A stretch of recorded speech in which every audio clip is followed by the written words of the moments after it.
What's up everyone, Darkside Phil here, and welcome to another edition of the Hateful Truth video game review series, where you can get maximum truth and minimum bullshit. I cut through the bullshit of the mainstream media, and I give you my honest opinions and thoughts about the games that I play in my playthroughs here on DSPGaming on YouTube.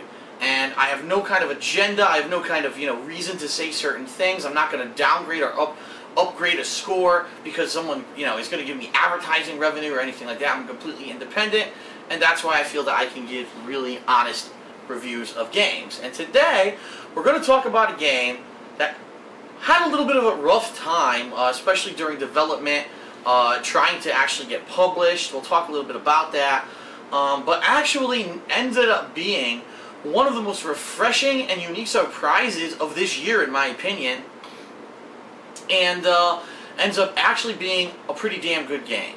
We are talking today about Sleeping Dogs, okay? Sleeping Dogs, it's a unique story. The developers of this game were actually making a game, I believe they were originally going to call this Black Lotus. It's an open world game. It's similar to Grand Theft Auto. In fact, it's extremely similar to the Grand Theft Auto series. It takes place in Hong Kong, and it's the story of Wei Shen, who is actually an undercover police officer pretending to be an up-and-coming triad member in Hong Kong. He plays both sides of the fence, okay? In parts of the game, he's doing missions to kind of behind-the-scenes help out the police. In other parts of the game, he actually becomes extremely attached to his triad family and actually ends up, kind of going against the police in many different situations to try to help them out. So, unique premise, an open world aspect where you're going to go throughout this large map of Hong Kong and do all different kinds of missions and things. So the game itself is a very interesting game. And originally the game was supposed to be published by Activision, but for whatever reason Activision pulled out. And so originally the game was going to be called Black Lotus. Then, because it was going to be published by Activision, they said it was going to be called True Crime Hong Kong. They were going to make it an official installment in the True Crime series. Then all of a sudden when Activision decided to back out, they really didn't know what to do with the game. Luckily, Square Enix came along, decided to publish it, and now it's been published as Sleeping Dogs, okay? So, I just told you it's very similar to Grand Theft Auto.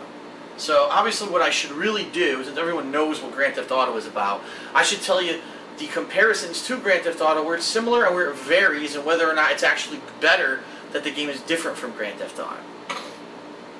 Open world, at any time you can drive throughout the entire island of Hong Kong and explore all the environments, okay? Similar to Grand Theft Auto, at the beginning you're going to be stealing cars, you're going to be doing missions for the triad that could be anything from stop this guy from getting away because he's got information, he's going to be an informant, catch this rival gang member,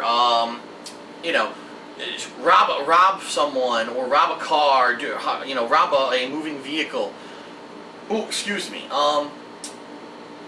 whack this certain person when you're getting attacked from the gang. Defend your own gang turf from a gang that's coming in and they're trying to attack you. So there's all kinds of this kind of stuff in the game. But really, where this game varies from Grand Theft Auto, a couple different reasons, but one of the primary ones is the combat itself is actually, for most of the game, hand-to-hand martial arts combat. It's actually explained at the beginning of the game. It's kind of brought out as almost like a side thing in the game, but he says, I don't know if you've noticed this, but guns aren't really that prominent in Hong Kong. You don't necessarily see a gun all the time. A lot of the times people are fighting with their fists and their feet. And so a major focus of the game is the hand-to-hand combat, and being that, of course, it's set in Hong Kong, this is going to be karate and the martial arts. Now, the way that you get different abilities in the game is unique. Sometimes you can find a collectible item in the city and bring it to a dojo, and because you found that item, the sensei will teach you a new move, whether it's a super powerful kick, whether it's a combination of fast punches, maybe it's a combo that stuns your opponent, maybe it's a new thing that you can do after you grab an opponent. So that's one way you can learn it. Another way you can learn it is just through the progression of the story. As you do missions for the police and also for the triad, you will unlock abilities that make your character better. So some of them may teach you a new melee combo. Maybe you get reduced damage for when people attack you with weapons like knives and cleavers and such like that. There's also gunplay later on in the game. The gunplay, very similar to any third-person shooter, where you're going to be able to, you hold one trigger and you got your your target, the other trigger fires as you know, as like a trigger, boom, boom, boom.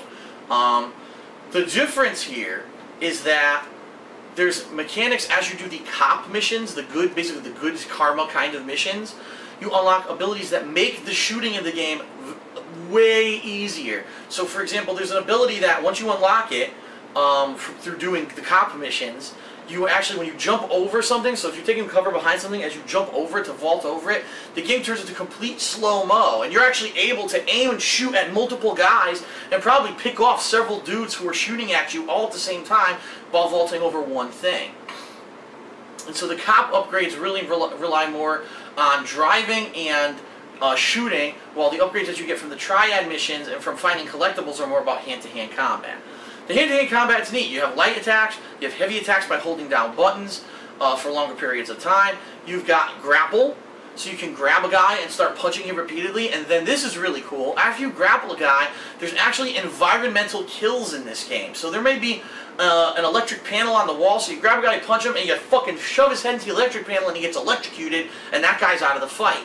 There's also the ability to throw people, and it's really neat when you're like, oh, you're fighting near the docks, you punch a guy, you grab him, and you throw him into the water, and that's it, he's out of the fight because he's knocked out in the water. It's really cool, the things you can do with the combat. And similar to a game, say, like Batman Arkham City, the combat is free-flowing, meaning you can go punch, punch, punch, knock this guy, guy comes at you and goes to hit you, you can press the counter button, catch his arm when you're not even looking, oh, do a little combo to him, turn to this guy, start fighting this guy, and the combat actually gets more complex as the game progresses because you fight more enemy types. Again, similar to Batman Arkham City. Remember, there's some guys with riot shields, some guys with tasers. In this game, it's more like this guy blocks all the time, so you need to grapple him in order to hit him. This guy has a weapon, so really you have to wait and then just counter when he attacks to disarm him. Then you can even pick up his weapon and use it against him. As you're fighting in the game with melee combat, there's a meter called a face meter that builds up. And once you get a certain amount of hits in a row without actually getting hit yourself, the face meter starts, like, fills up and starts blinking. And during this period of time, basically, I believe you're stronger, and also your health begins to regenerate. And that's good, because if you were getting hit a lot at the beginning of the fight, if you get a string of attacks in, oh, your face meter enables, well, now guess what? You're going to start getting your health back. It's going to make the fight a little bit easier. So the combat is really fun. And even though lots of times during the game the missions are just beat up 10 dudes who are in some parking lot, it's still a hell of a lot of fun to do that. And so what's going to happen, similar just like a lot of the Grand Theft Auto installments, you're going to be going through Hong Kong, you're going to be doing missions for different people in the triads, things will be happening in the triad, you know, this guy will come to power, then he'll get killed, so then someone else will come to power. And as you rise up in the triad, you start doing missions in different areas of the island. While you do that, you start unlocking vehicles. You can actually get, I believe, up to 2 vehicles for free, and then later on, with the money that you make on the missions, you can buy more vehicles that you can put inside what are called parking lots, which are literally that, parking lots throughout the course of the game where you can summon any of your vehicles that you own at the time. Then you're also going to start to unlock different residences. So you start out at this little rat hole apartment because you're an undercover cop, you know what I mean? You don't have any money. But as you progress in the game as a triad member, you'll actually start unlocking penthouse apartments and really ritzy places that are really neat, and you can actually later on in the game use money to buy decorations for these apartments as well. So pretty cool that it has that kind of customization option in the game. Speaking of customization, a lot of customization of your character in this game. Whether you're buying clothes at clothing stores and you're equipping them just like Grand Theft Auto, or there's also clothes hidden in what are called lockboxes throughout the city. And these lockboxes are the kind similar to like the collectibles and the things that you're always looking for, say, in the Grand Theft Auto games. Well, in this game, you find a lockbox, you open it, and there might be money inside. Maybe there's a piece of clothing inside that you can equip at one of your residences. It's pretty neat. In addition to just that kind of collectible, there are other collectibles in the game. There are jade statues that you find, 12 of, which each teach you a new martial art ability at the dojo, as I previously mentioned. There are things called shrines, healing shrines, and these are like giant, almost incense lantern things that are all throughout Hong Kong. And when you find one, if you pray at it, you recover all of your health, but you also, after praying at 5 of them, get an actual permanent health increase. So your health bar actually grows the more of these that you find. So you obviously have some incentive to find them. So, let's talk a little bit about the mission structure, okay? As I said, a lot of the missions are going to be combat. A lot of the missions later on in the game do actually become about gunplay. You know, going behind cover, peeking out like a typical third-person shooter, shooting a couple dudes, jumping and vaulting over in slow motion, taking out some guys, then doing some hand-to-hand combat, maybe doing some platforming. There actually is a lot of free-running style platforming in this game where you'll be running, oh, you got to jump and grab onto a ledge, keep running, jump, grab onto a ledge. Maybe you're chasing someone, and so you have to do it as effectively as possible without running into other people and without messing up. The way to actually do it is you hold down A to continuously sprint, and then you tap A to jump when you're at a ledge or you're trying to climb. And if you don't do it, you actually will, you'll stumble a little bit and you'll be a little bit more slow. So, that's another kind of mission. Now, there's also driving missions where maybe, oh, you have to get, there's a guy who's on the run from the cops, you have to get him in the car and drive and try to lose the cops, which is very similar to Grand Theft Auto. Just get out of the cops' line of sight or the radius on your mini-map radar, and then they won't be looking for you anymore. There's all kinds of boat missions where you're driving a boat out to do certain things. So the main story missions are pretty much almost exactly what you would expect from like Grand Theft Auto, being completely honest. And the way that you actually level up in the game is as you perform these missions, whether it's a mission for the cops or for the triad, you're judged on your performance. So if you did a bunch of really stylish kills during a melee fight, or maybe you got a bunch of headshots and explosions during a gunfight, your triad rating will go up. Whether you actually did not hurt innocent pedestrians during a mission, whether you were really fluid with your free-form running, or maybe if you stumbled a bit, will also affect your cop rating for the mission. So every mission actually gets 2 ratings, how well you did for the cops and how well you did for the triad, okay? Outside of just the main missions, there's also a string of side missions that are just related to the cops, that are basically you trying to help out the cops solve different crimes and things that are going on, and those are multi-part missions that are also really neat and add to the story. Outside of the required missions, which are the triad and the cop missions, there is a lot of side content in this game, okay? You can do side missions for this guy called Roland, who's a debt collector, and so you have to maybe shake down some people and get money from them. You can do races. As you progress in the game, you buy new cars, and as you buy new classes of cars, you unlock different races. I believe there's like 10 to 12 races in the game that you can do, just like similar to Grand Theft Auto. There's actually women who you meet in the game who will actually date you, and so you go out on a date once or twice, and you know, cool. That's really some of the neat thing about the game, is going out with the different girls and having little mini plot lines. And then, unfortunately, later on in the game, all the girls find out that you're going out with them at the same time, and they break up with you, which is pretty funny. There's this thing in the game called a face meter, okay? And your face level determines what perks you get during the game. So, for example, one perk might be that, oh, you can actually see things on the minimap. Like, you can see where the lock boxes are on the minimap now. Wow, that's amazingly helpful, because before you were just looking for this glowing box, and maybe it was hidden behind stuff, you couldn't see it. Now it's on your map, so you know it's there, and you know where to look for it. Maybe you'll have bonuses during melee combat. That was some of it. The biggest bonus when you hit the maximum face level is a 40% discount on cars and clothing that you buy in the game, which is a massive help, especially if you're in the end game and you're trying to buy everything in the game to get the final trophy or achievement. It's going to be immensely helpful.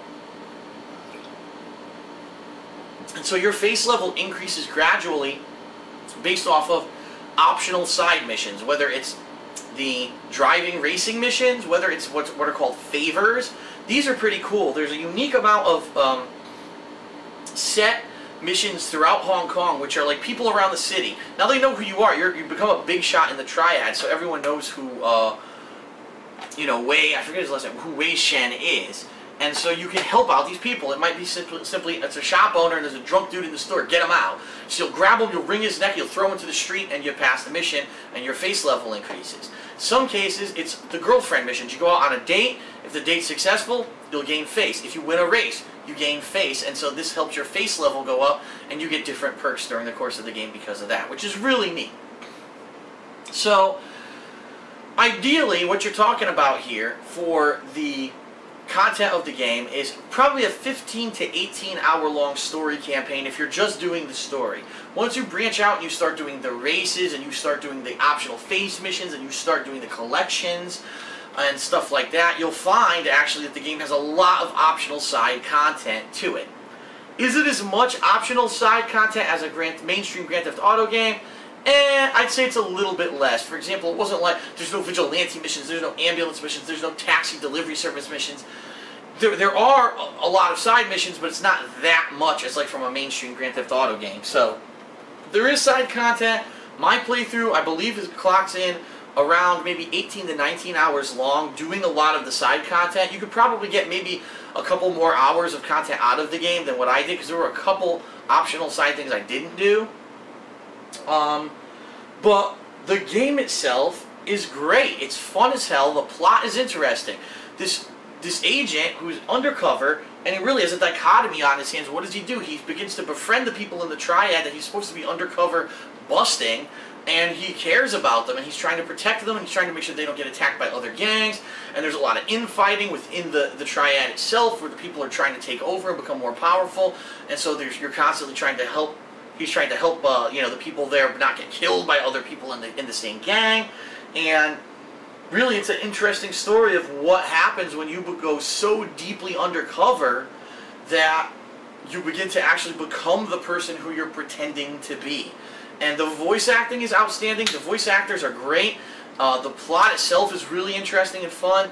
The graphics. One thing I want to say about the graphics, a lot of people were saying that the PC version would have superior graphics to the console versions. I'm sorry. I think this console version looked freaking great. For a console game, there was reflections of water on the streets and the bright neon lights of Hong Kong, and the atmospheric effects when there was nighttime or daytime or when there was rain. Just like Grand Theft Auto, it goes through all these cycles. And I really thought the game looked gorgeous. The one other major difference between this game and Grand Theft Auto, outside of, like I said, the melee combat and the improved gunplay, because I actually do feel that the gunplay of this game is better than Grand Theft Auto, would actually be the driving. The driving itself is interesting because in Grand Theft Auto, I don't know if they just try to be hyper-realistic with their driving, but a lot of the times, you know, you go to make a turn and the car is fucking fishtailing all over the place, and it's really frustrating if you don't have a fast car with good handling.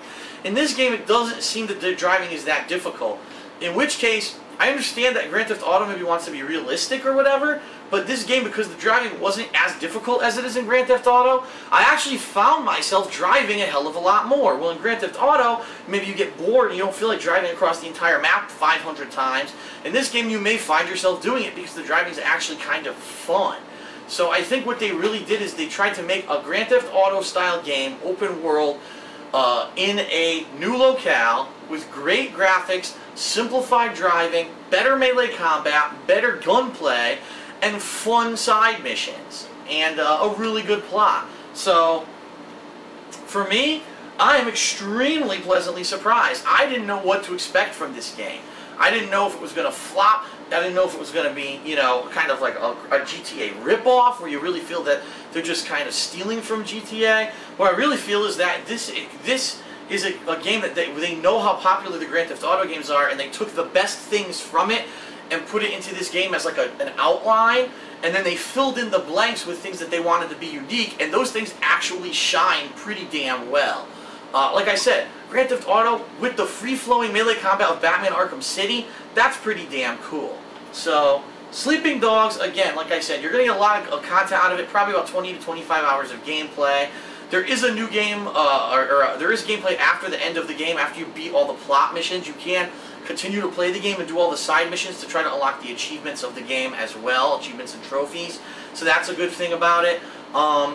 If you like Grand Theft Auto, you're going to like this game. It's that simple. It's basically Grand Theft Auto with a unique twist. If you're looking for a game that has you know, a lengthy campaign, this is your game. This is not a game that you're going to soar through in one day and say, oh man, now I have to, what do? I bought the game and I'm done with it. That being said, keep in mind it is only a one-player game. It does not have online multiplayer like Grand Theft Auto 4 did, and therefore, after you beat the game once and then you do the side content, you might find yourself wondering what is left to do in this game, and the answer is not a hell of a lot. So, Sleeping Dogs, actually a surprise hit for me. One of the most entertaining games that I played this year, also lengthy, which is also an added bonus. I think that anyone, again, who likes Grand Theft Auto should be playing this game. Anyone who's looking for a lengthy game of quality content should be playing this game.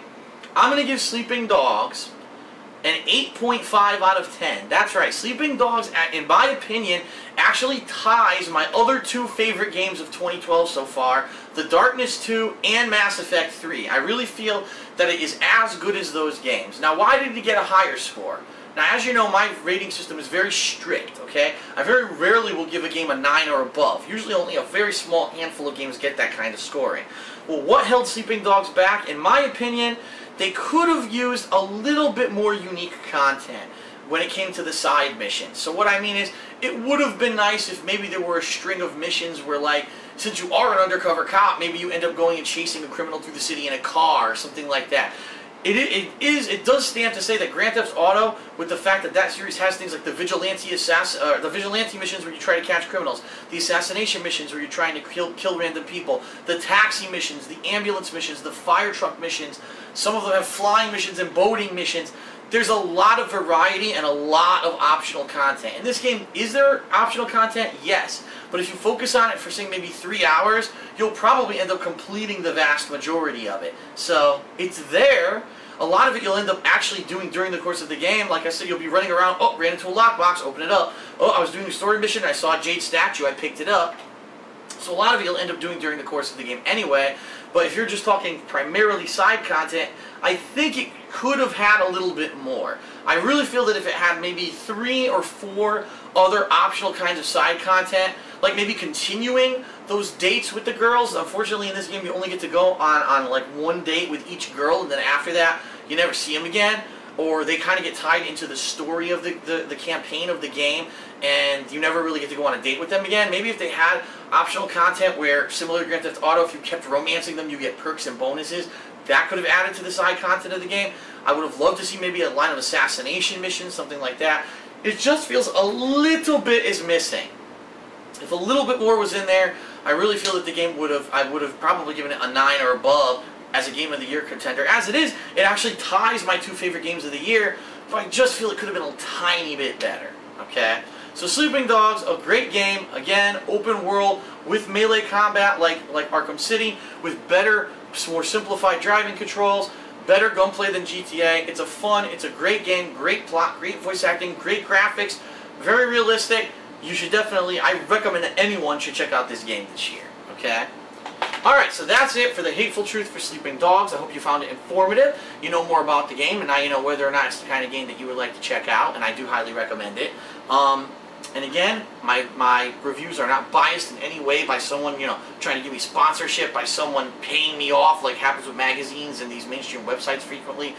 My reviews are based primarily and solely off of my gameplay content of the playthrough that I upload here to DSPGaming, and that's where, you know, I formulate my ideas from. So that's why I really feel that it's informative to you, the viewer, and that you can get a better idea of how these games actually pan out. So thanks a lot for tuning into the Hateful Truth video game review this time around, and I will see you next time for another one. Peace.